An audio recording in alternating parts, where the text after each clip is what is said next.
Well, good evening, everybody, and welcome to the League of Women Voters Toledo-Lucas County General Meeting. Oh my gosh, I'm Darcy Yates, and I am introducing our guest speaker this evening.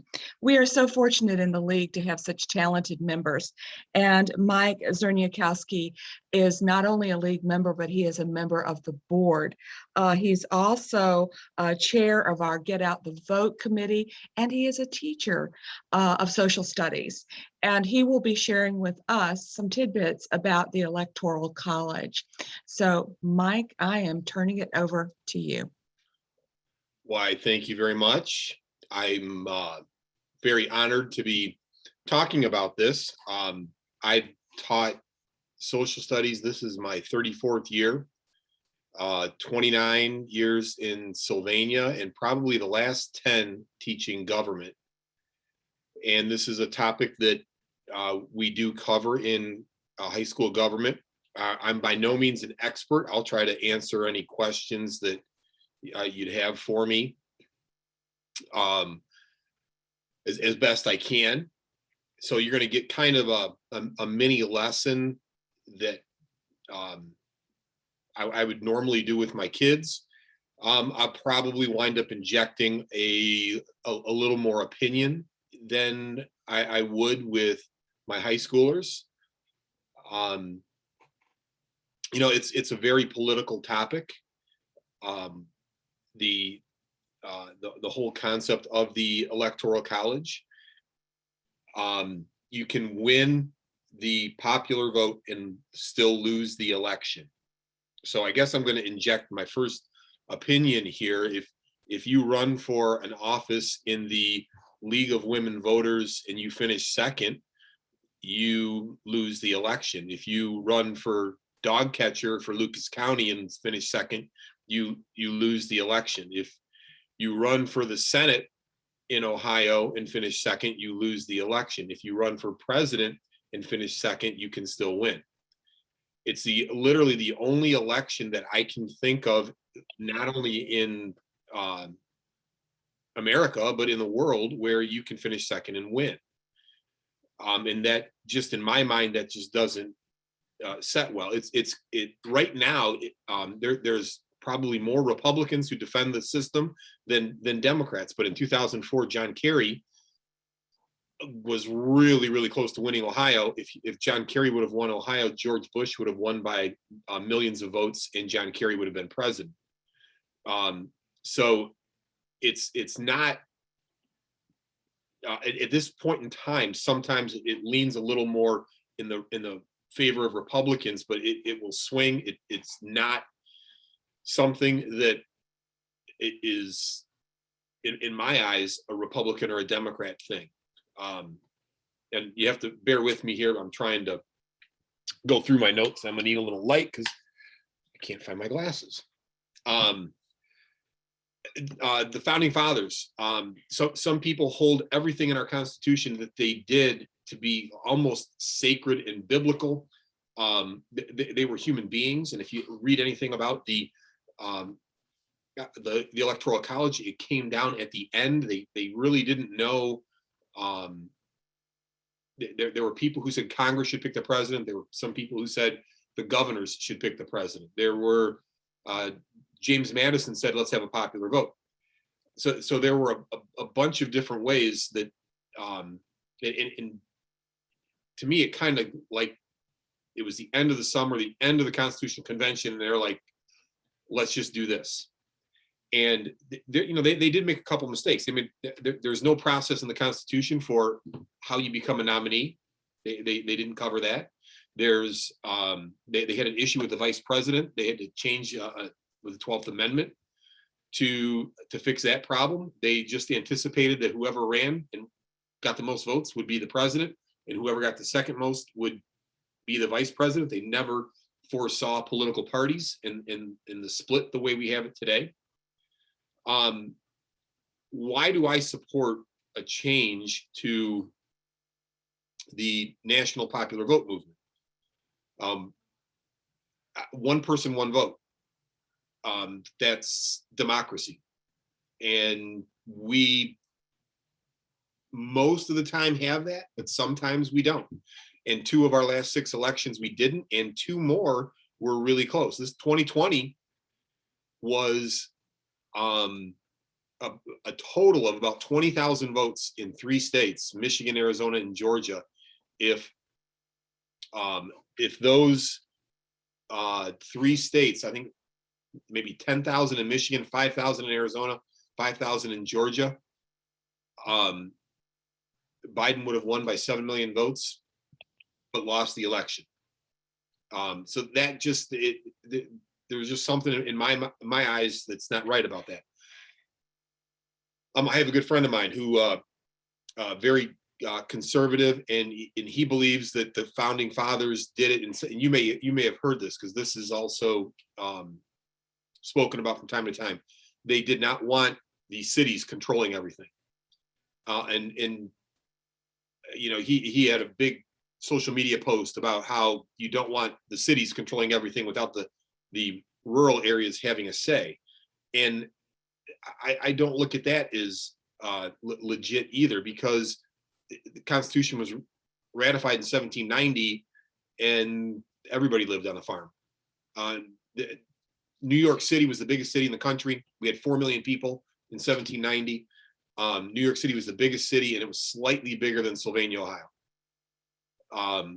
There was no way that they were writing this to prevent cities from having too much say and too much control.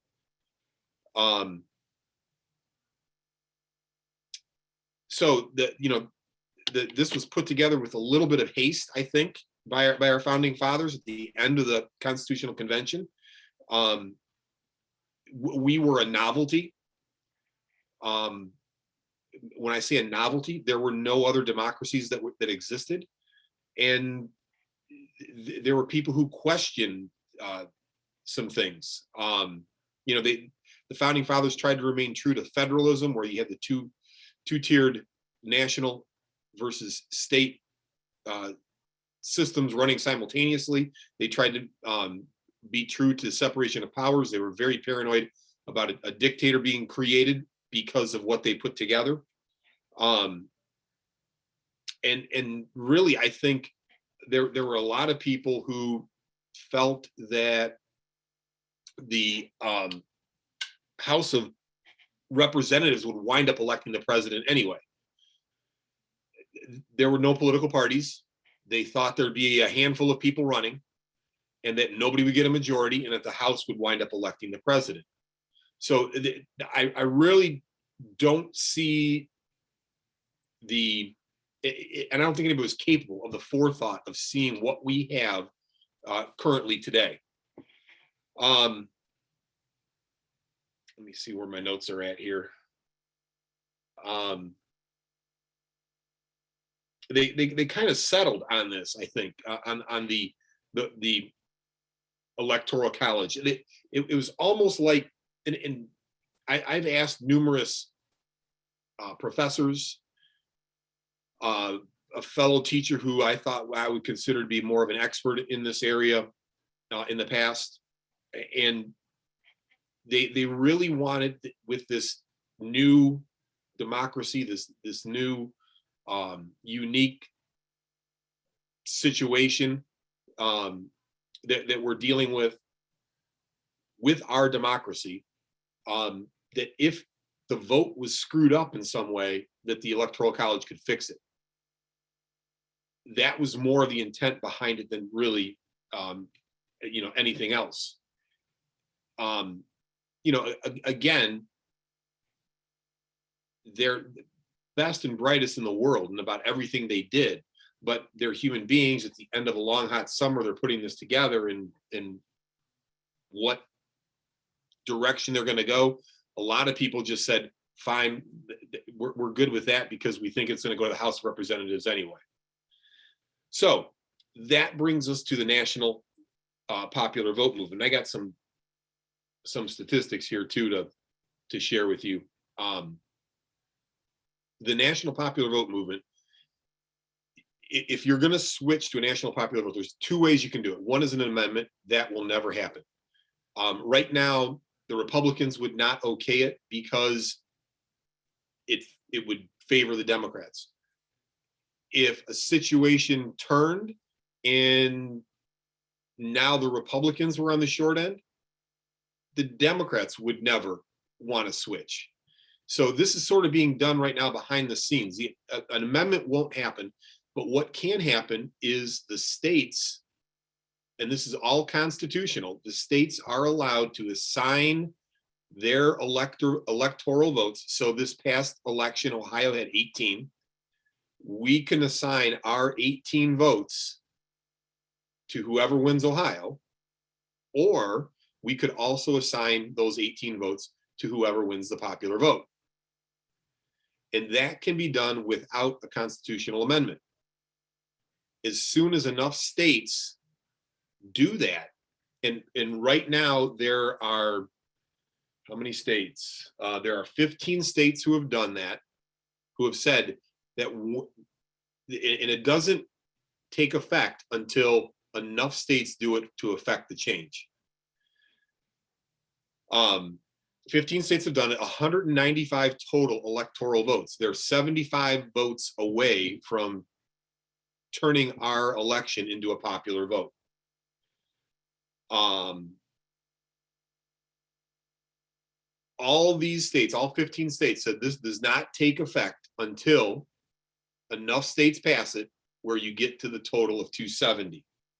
Once you get to the total of 270, it doesn't matter how any other state deals with their situation, we will have a popular vote, because 270 electoral votes will be given to the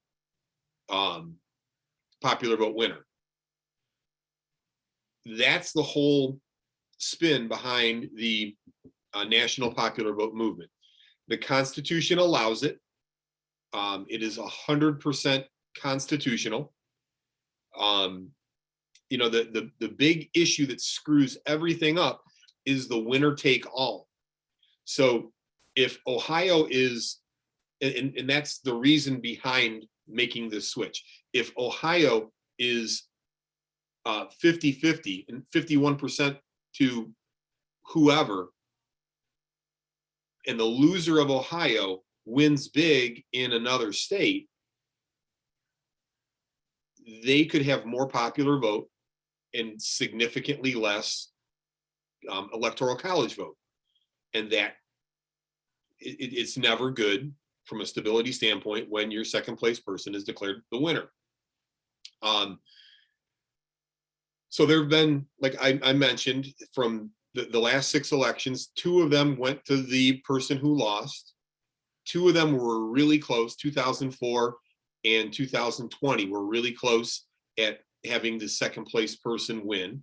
So of our last 6 elections, 2 have gone to the second place choice.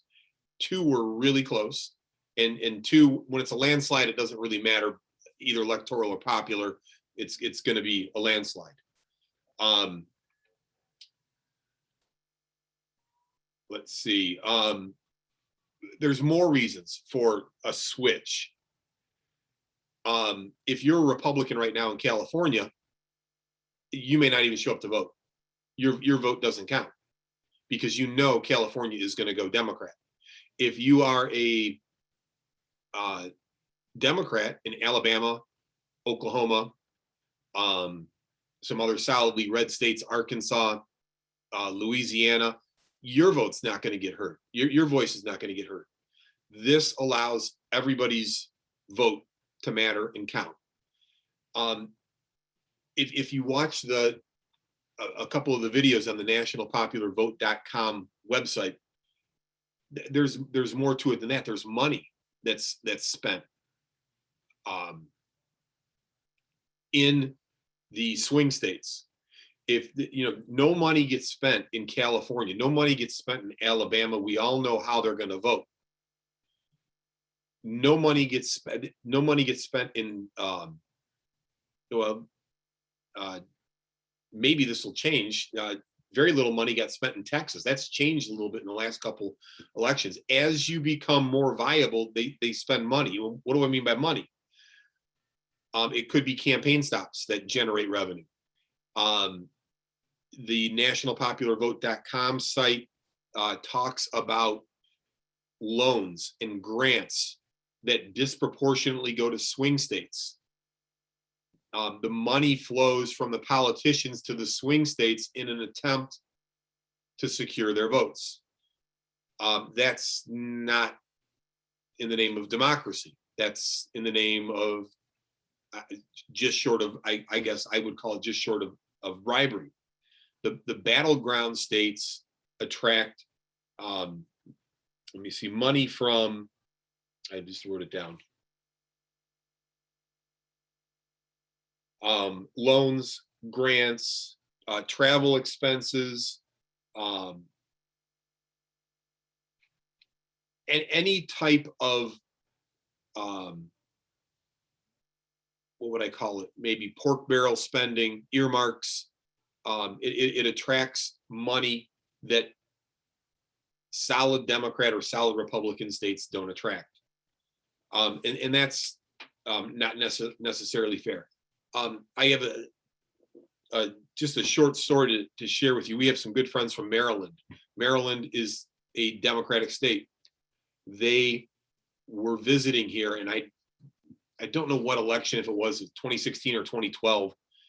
They were visiting us, and it was July before the November election, and they go, how can you have so many political ads on television? Every ad is political. We don't get any political ads in our state at all. That money being spent is money being spent in Ohio that's not being spent in other states because of how we do our elections. And there is an inequality there.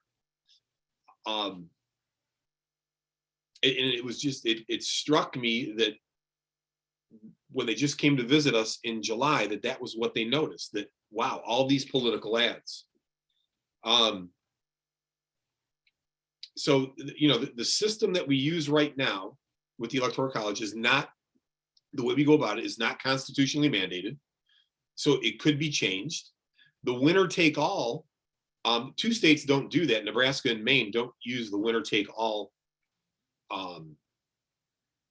system. They go by district, so you can actually win part of Maine and part of Nebraska, which is more democratic than what we do, but it's not totally democratic. The winner take all system has not been universally used. It was started more. No, I take that back. It was started universally in 1880, and it can be changed. It's not set in the Constitution. It's not set in stone.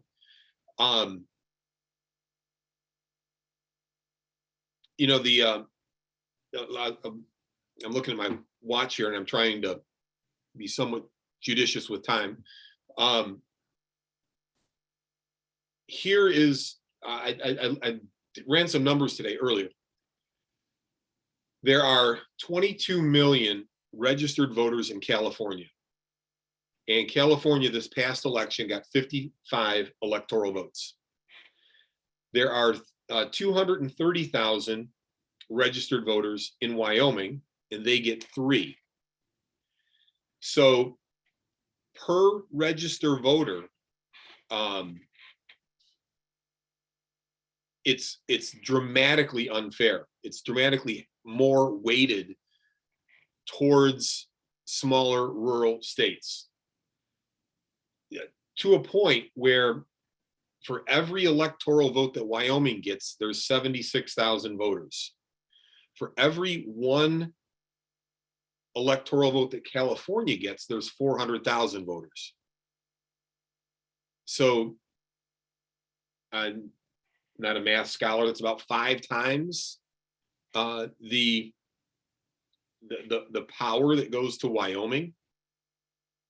And it's, I think it's going to change. I think it's going to change. I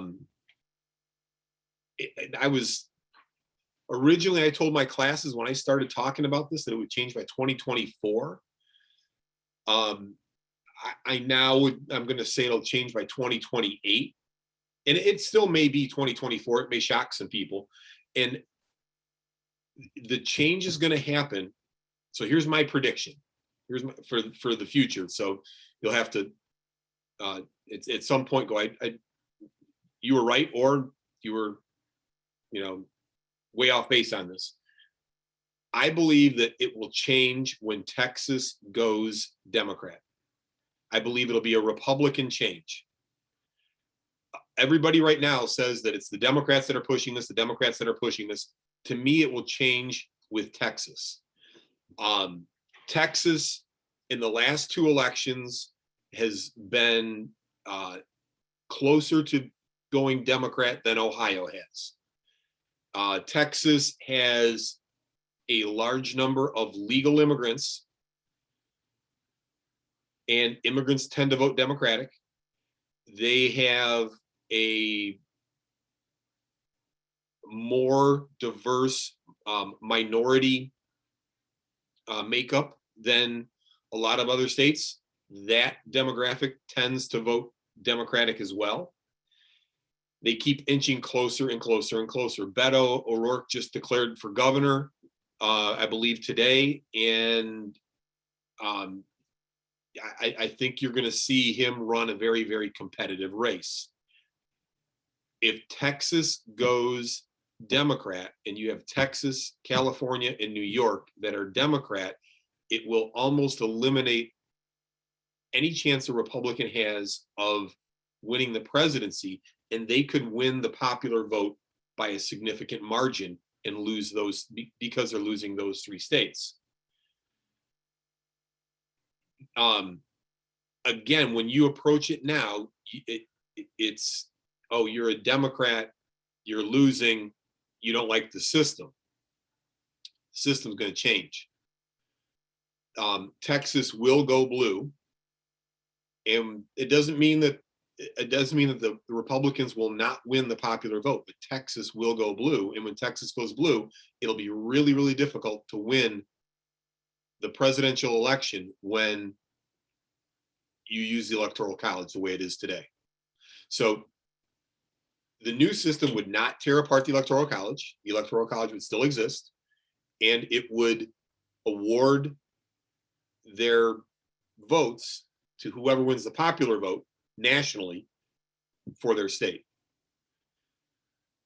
And again, I think in my eyes, as a more of a political scientist, it's going to be a push by the Republicans who are opposed to it right now. But when they see they're going to lose Texas, they will then gather their states together and push for the national popular vote. So that's my prediction for the future. I don't know if I've covered everything. The website nationalpopularvote.com is awesome. I've been using their material for probably almost 10 years, and they will explain historical stuff as it applies to the Electoral College, and some future stuff as it applies as well. If I could sum everything up, how can anybody argue against one person, one vote? One person, one vote in a democracy, and anything else manipulates. I don't think the system was created to manipulate. It was created to prevent a disaster with the democratic experiment that we had. But I think when you look back at it, the best way would be one person, one vote, and have a popular vote. That's about all I've got. If you have any questions, I'll try to answer.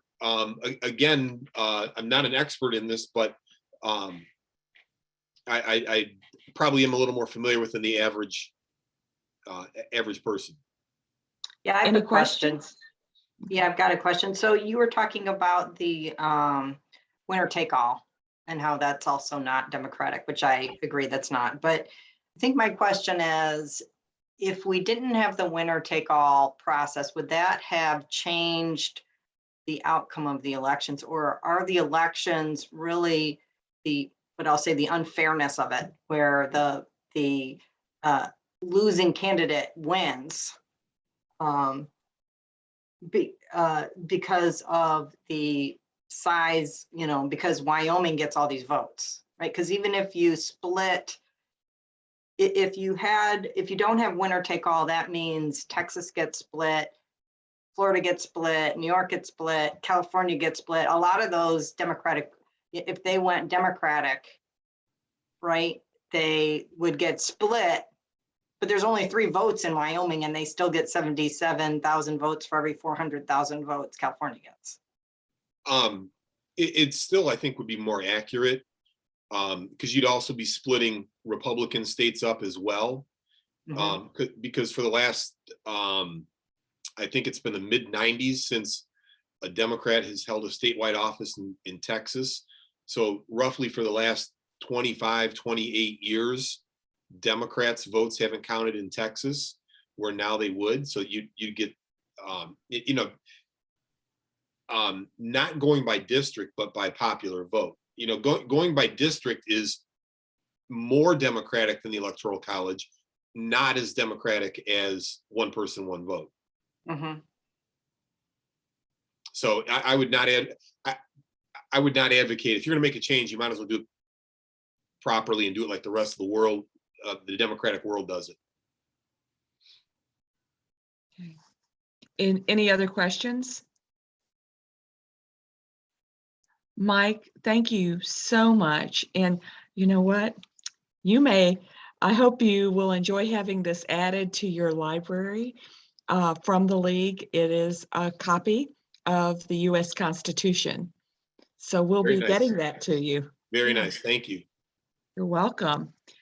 Well, we can now stop our recording. And